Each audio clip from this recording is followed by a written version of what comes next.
Welcome to S4 Soumya news. ప్రజాస్వామ్యాన్ని మోడీ అమిత్ షాలు ఖూనీ చేస్తున్నారా? విపక్షాల వాదనలో నిజమెంత? ఉపరాష్ట్రపతి జగదీప్ ధన్కర్ రాజీనామాకి బీహార్ రాజకీయాలకు సంబంధం ఏమిటి?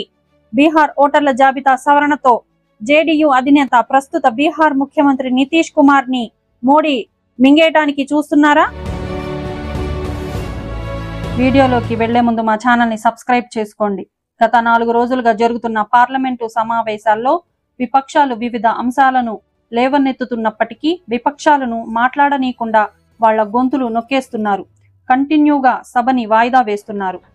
ప్రతిపక్షాలు ఆపరేషన్ సింధూర్ మరియు బీహార్లో ఓట్ల జాబితా సవరింపు వంటి అంశాలపై చర్చకు పట్టుబడుతున్నారు. ప్రజాస్వామ్యంలో ప్రతిపక్షాలు విపక్షాలు ప్రజాస్వామ్య సమస్యలపై చర్చించి నిర్ణయాలు తీసుకోవాలి. అలాంటిది విపక్షాలకు చర్చకు అనుమతి ఇవ్వకుండా ఉండటం ప్రజాస్వామ్యాన్ని ఖూనీ చేయటం కాదా? విపక్ష పార్టీలు చేస్తున్న వాదనలు నిజమే కదా? చర్చకు అనుమతి ఇస్తే వచ్చే నష్టం ఏమిటి? రాష్ట్రపతి జగదీప్ ధన్కర్ గారిపై ఒత్తిడి తీసుకొని వచ్చి తానంతట తానే 2 సంవత్సరాలు పదవీ కాలం మిగిలి ఉండగానే పదవి నుంచి తప్పుకునేలా చేశారు.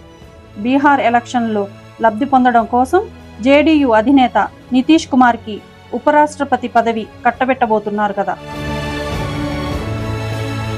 ఓటర్ల జాబితా సవరణ పేరుతో బీహార్లో జేడీయూకి బలంగా ఉన్న ఓటు బ్యాంకుని అతలాకుతలం చేసి నితీష్ కుమార్ ని లొంగదీసుకోవటానికి ప్రయత్నిస్తున్నది నిజం కాదా?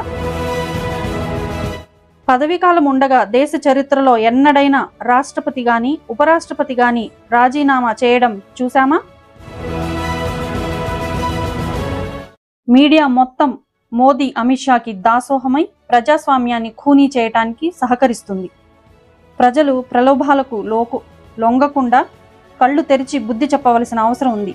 బీహార్లో 2 నెలల్లో ఎలక్షన్స్ పెట్టుకొని ఇప్పుడు ఓటర్ల జాబితాను సవరించడం అంటే అది దేనికి సంకేతం?